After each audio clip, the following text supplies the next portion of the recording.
I consider myself a self-taught artist. I was one of those kids that collected rocks and real neat sticks and just, crap that you see, playing in the yard and walking down the streets and stuff like that. So I've really been an object maker for a very long time. I think that you can only learn so much in an academic situation.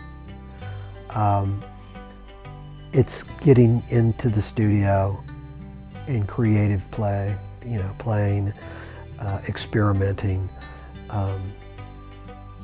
dancing through that experimental phase is something that I still do.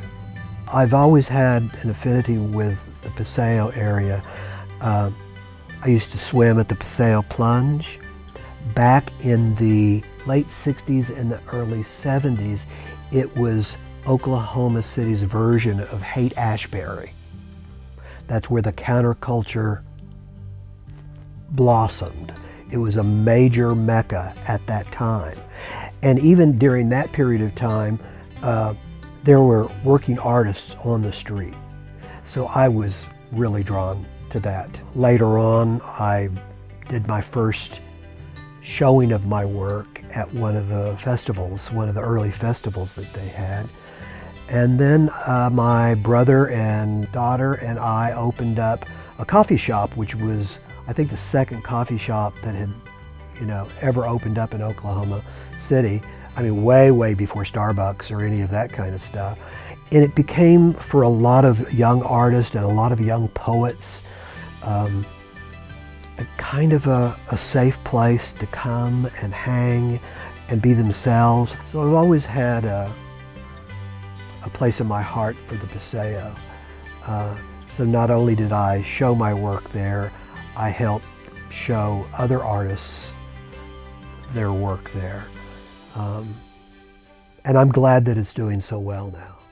I have an arts-based mentoring program that I've been doing for 25 years, working with at-risk kids. One of the things I tell young kids who are creatively bent is you have to creatively play.